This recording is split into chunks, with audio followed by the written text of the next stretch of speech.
नमस्कार दोस्तों, हमारे इस वीडियो में आप सभी का हार्दिक स्वागत है। हम रोज़ एजुकेशनल वीडियो लेकर आते हैं। एजुकेशनल मेटेरियल में मैं अभी सामान्य ज्ञान ही लेकर आ रहा हूँ। बाकी हम आगे math, general science, geography, history, बहुत तरह के प्रश्न लेकर आएंगे। ये हमारा फर्स्ट स्टेप है। तो चलिए आगे बढ़ते हैं। आज का सामान्य ज्ञान, पहला प्रश्न है, भारत का पहला जैव गाँव यानी बायो विलेज वाला राज्य कौन बना, है ना।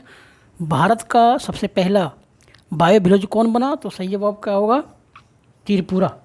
ठीक है, त्रिपुरा के 5 गांव जैव गांव में पूर्ण रूप से परिवर्तित हो गया है, जिससे देश में यह पहला राज्य बन गया है।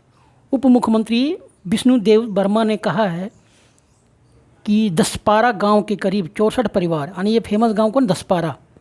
64 परिवार कृषि और मछली पालन पर निर्भर है। वे अपनी खेती में फसल, सब्जियां, अन्य प्रकार के अनाज को अब प्राकृतिक रूप से उगा रहे हैं, जिन्होंने उन्हें रासायनिक उर्वरक का बिल्कुल त्याग कर दिया है। प्रधानमंत्री नरेंद्र मोदी के जलवायु परिवर्तन समन प्रयास को अपनाने के बाद त्रिपुरा में 5 गांव रासायनिक खेती को जैव खेती में परिवर्तित करने में सफल रहे हैं। त्रिपुरा ने पहले ही 10 गांवों में जैव गांव घटक 2.0 को लागू कर दिया है ना। तो आप बायो विलेज 2.0 इसको बोल सकते हैं। ठीक है, सिक्किम में भी कई वर्षों से रासायनिक कीटनाशक और उर्वरकों का इस्तेमाल नहीं हो रहा है, यानी बिल्कुल प्रतिबंध लग गया वहाँ पे। यहाँ के किसान जैविक खाद और जैविक कीटनाशकों से ही खेती को सफल बना रहे हैं। सिक्किम में सब्जियाँ, फलों, अनाजों और फूलों की खेती बड़े पैमाने पर की जा रही है, लेकिन वो सब प्राकृतिक प्रक्रिया से, यानी ऑर्गेनिक तरीका से। ठीक है, सिक्किम में रासायनिक उर्वरक और कीटनाशकों पर पूर्ण प्रतिबंध है। सिक्किम राज्य जैविक खेती के साथ साथ सबसे साफ सुथरा राज्य भी है। सिक्किम की राजधानी गंगटोक को कई बार स्वच्छता सर्वेक्षण में तहत स्वच्छतम शहर की उपाधि भी दी जा चुकी है। सिक्किम के किसान जैविक खेती से खर्चों में बचत तो कर ही रहे हैं, साथ में जैविक उत्पादों को देश विदेशों में बेचकर अच्छी आमदनी भी अर्जित कर रहे हैं।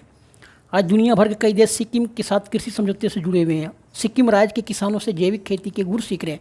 कहने मतलब साफ है दोस्तों, जब हम उर्वरक कीटनाशकों का इनाज करते हैं, बहुत पैसा हमारा चला जाता है उधर। हम उसको यूज नहीं करेंगे, हम प्राकृतिक तरीके से बनाएंगे ये सब कीटनाशक दवा, खाद, तो हमारा पैसा, बहुत सारा पैसा बचेगा। वही पैसा से हम आगे हमारा बचत होगा और खेती भी हमारी चलेगी, है ना। हमको पूर्ण रूप से प्रतिबंध लगाना है ये सब रासायनिक कीटनाशक दवाइयों उर्वरकों का। कैपिटल त्रिपुरा की राजधानी अगरतला है और सिक्किम की राजधानी गंगटोक है। ठीक है, चलते हैं अगले प्रश्न की तरफ। हाल ही में किस उद्योगपति को ग्लोबल लीडरशिप अवार्ड से सम्मानित किया गया? तो दोस्तों वही जो भी चमक रहे हैं रोहित सितारा, गौतम अडानी साहब हैं। ठीक है, US India business council USIBC द्वारा भारतीय उद्योगपति गौतम अडानी को USIBC ग्लोबल लीडरशिप अवार्ड यानी वैश्विक नेतृत्व पुरस्कार दिया गया। ठीक है, यह पुरस्कार 2007 से ही भारत और अमेरिका के टॉप बिजनेसमैन को द्विपक्षीय व्यापारिक समझौतों को सशक्त बनाने की दिशा में दिया जाता है। अडानी को यह पुरस्कार उनके दूरदर्शी नेतृत्व के लिए दिया जाता है। अभी तक यह पुरस्कार अमेजन के प्रमुख जेफ बेजोस, गूगल के CEO सुंदर पिचाई, नेस्टेक की प्रमुख एडेना फ्रीडमैन, फेडेक्स कॉरपोरेशन के प्रमुख फ्रेडी स्मिथ, ठीक है, कोटक महिंद्रा के बैंक उदय कोटक जैसी हस्तियों को दिया जा चुका है। अमेरिका और भारत सरकार के साझेदारी से 1975 में स्थापित यूएस इंडिया बिजनेस काउंसिल संयुक्त अमेरिका, भारत और इंडो पैसिफिक में सक्रिय सैकड़ों शीर्ष वैश्विक कंपनियों का प्रतिनिधित्व करती है। ठीक है, अगला प्रश्न, ब्राज़ील अपना स्वतंत्रता दिवस कब मनाता है? जिस प्रकार दोस्त हम भारतवासी 15 अगस्त 1947 को स्वतंत्रता दिवस मनाते हैं, सेम उसी प्रकार पाकिस्तान 14 अगस्त को मनाता है। ठीक है, और भारत कब मनाता है? तो ब्राज़ील का 7 सितंबर को मनाता है। ब्राज़ील प्रतिवर्ष 7 सितंबर को अपना स्वतंत्रता दिवस मनाता है। ब्राज़ील को वर्ष 1822 में पुर्तगाल से स्वतंत्रता मिली थी और हमें मिली थी ब्रिटेन से। ठीक है, जो 300 वर्षों तक ब्राज़ील पर शासन किया, हमारे 200 साल शासन किया। ब्राज़ील दक्षिण अमेरिका और लैटिन अमेरिका दोनों में सबसे बड़ा देश है और क्षेत्रफल की दृष्टि से विश्व का 5वां सबसे बड़ा देश है और साथ ही 7वां सबसे अधिक आबादी वाला देश है ब्राज़ील। ब्रासिलिया को ब्राज़ील की राजधानी के तौर पर 21 अप्रैल 1960 को घोषित किया गया। ठीक है, ये आपको याद रखने पॉइंट है सब। कॉफ़ी यानी जो पीते हैं, कॉफ़ी के मामले में ब्राज़ील दुनिया का सबसे बड़ा निर्यातक देश है। ठीक है, इस चौथा प्रश्न है, भारत सरकार ने राजपथ का नाम बदलकर क्या रखा? तो क्या रखा? कर्तव्य पथ। ठीक है, केंद्र सरकार ने ऐतिहासिक राजपथ और सेंट्रल विस्टा लॉन का नाम बदलकर कर्तव्य पथ रखने का फैसला किया है। सरकार सेंट्रल विस्टा एवेन्यू के हिस्से के रूप में पुनर्विकसित क्षेत्र का जल्द उद्घाटन करेगी। राजपथ को औपनिवेशिक काल में किंग्सवे के नाम से जाना जाता था। मैंने पहले जो था ना, जब देश हमारा आज़ाद हुआ था तो किंग्सवे के नाम से था। आज़ादी के बाद इनका नाम बदलकर राजपथ किया गया। ठीक है, आज़ादी पहले किंग्सवे था और राजपथ किया गया। दिल्ली के राजपथ का नाम अब कर्तव्य पथ होगा। ठीक है, अब नेताजी की प्रतिमा से लेकर राष्ट्रपति भवन तक जाने वाली सड़क और पूरा इलाका कर्तव्य पथ के नाम से जाना जाएगा। इससे पहले प्रधानमंत्री आवास का नाम भी रेड क्रॉस से बदलकर लोक कल्याण मार्ग कर दिया गया था। ठीक है दोस्तों, है 5वां प्रश्न। हाल ही में अतुल्य मफतलाल का निधन हो गया। वे कौन थे? एक भी उद्योगपति थे। कौन थे? मफतलाल का नाम सुना होगा आपने, वही थे, उनके उद्योगपति है। जोगिंद्र मफतलाल समूह के जाने माने बिजनेसमैन अतुल्य मफतलाल का मुंबई में निधन हो गया। ये 62 वर्ष के थे। ठीक है, अगला प्रश्न दोस्तों, डाबर कंपनी ने रेड पेस्ट के लिए अपना ब्रांड एम्बेसडर किसे बनाया? तो वही सदी के महानायक अमिताभ बच्चन साहब को। ठीक है, Ayurveda company Dabur India limited ने oral care brand Dabur red paste के लिए अमिताभ बच्चन को अपना ब्रांड एम्बेसडर बनाया है। डाबर कंपनी ने कहा कि कंपनी ने अभिनेता के साथ एक नया टीवी अभियान शुरू किया है। बयान में कहा गया है कि जल्द अमिताभ बच्चन के साथ साथ नया प्रचार अभियान टीवी स्क्रीन और विभिन्न डिजिटल मंचों पर दिखाई देगा। डाबर इंडिया के प्रमुख कार्यपालक अधिकारी सीईओ मोहित मल्होत्रा ने कहा कि यह जुड़ा ब्रांड को और मजबूत करेगा और हमें अपने उपभोक्ताओं के साथ जुड़ने में मदद करेगा। अच्छी बात है। ठीक है, 7वां प्रश्न दोस्तों, हाल ही में भारतीय मूल की सुएला बेबरमेन किस देश की गृह मंत्री बनी? तो ब्रिटेन की। ठीक है, भारतीय मूल की बैरिस्टर सुएला बेबरमेन को ब्रिटेन की नई गृह मंत्री के रूप में नियुक्त किया गया। नवनिर्वाचित ब्रिटेन के प्रधानमंत्री लीज ट्रस ने उन पर विश्वास जताया और अपने कैबिनेट में जगह दी। ठीक है, सुएला ब्रिटेन सरकार में इससे पहले भी कई पदों पर काम कर चुकी है।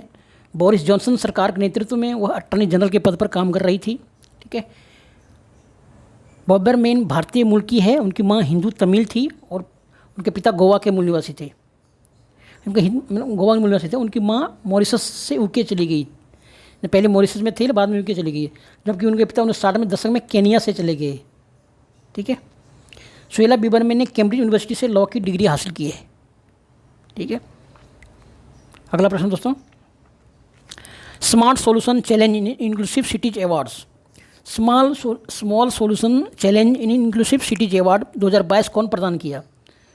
तो शहरी मामले के मंत्री हरदीप सिंह सूरी ने।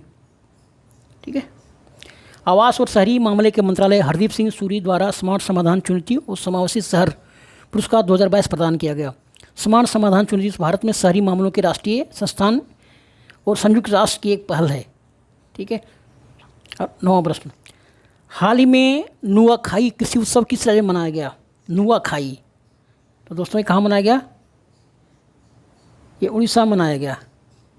ठीक है, नुआखाई कृषि उत्सव उड़ीसा में मनाया गया है। पश्चिमी उड़ीसा का कृषि उत्सव नुआखाई जुहर जबरदस्त धार्मिक उत्सव परंपरा के साथ मनाया जाता है। यह गणेश चतुर्थी के उत्सव के एक दिन बाद मनाया जाता है। चावल के नए मौसम का स्वागत करने के लिए यह त्यौहार उत्सव मनाया जाता है। नुआखाई एक फसल उत्सव है जो पश्चिमी उड़ीसा और दक्षिणी छत्तीसगढ़ के लोगों द्वारा मौसम के नए चावल का स्वागत करने के लिए मनाया जाता है। नुआ का अर्थ होता है नया और खाई का अर्थ होता है भोजन। नुआखाई का त्यौहार किसानों द्वारा नए काटे हुए भोजन का जश्न मनाने का त्यौहार है। ठीक है, इसलिए मनाया जाता है। उड़ीसा के मुख्यमंत्री नवीन पटनायक और राज्यपाल है गणेशी लाल। तो 10वां प्रश्न और लास्ट प्रश्न है दोस्तों। ठीक है, हाल में किस देश के प्रधानमंत्री ने मुजीब स्कॉलरशिप प्रदान करने की घोषणा की है? मुजीब स्कॉलरशिप, तो किस देश के प्रधानमंत्री ने? बांग्लादेश के प्रधानमंत्री ने। ठीक है, बांग्लादेश की प्रधानमंत्री शेख हसीना ने 1971 के मुक्ति संग्राम के 51 साल पूरे होने पर इस संग्राम में शहीद या गंभीर रूप से घायल हुए भारतीय सैनिक के वंशजों को मुजीब स्कॉलरशिप प्रदान करने की घोषणा की है। बांग्लादेश सरकार ने भारतीय रक्षा बलों के 200 अप्रत्यक्ष वंशजों के लिए बंगला बंधु शेख मुजीबुर रहमान छात्रवृत्ति की स्थापना की है। शेख हसीना ने जवानों के वंशजों को स्कॉलरशिप प्रदान की है। इस स्कॉलरशिप का नाम हसीना के पिता बंगबंधु शेख मुजीबुर रहमान के नाम पर रखा गया है। भारतीय थल सेना के कर्मियों के परिवारों के कुल 200 सदस्य यह स्कॉलरशिप प्राप्त करेंगे। ठीक है, बांग्लादेश के प्रधानमंत्री है शेख हसीना और राष्ट्रपति है मोहम्मद अब्दुल हमीद। थैंक यू दोस्तों, नमस्ते दोस्तों। इस वीडियो में इतनी ही बात करेंगे हम। वीडियो अच्छी लगे तो लाइक कीजिए, सब्सक्राइब कीजिए, अपने दोस्तों के साथ शेयर कीजिए। ठीक है, अगला वीडियो और इससे बेहतर लाने की कोशिश, रोज़ मैं हर किसी नया कुछ नया लाने की कोशिश करूँगा।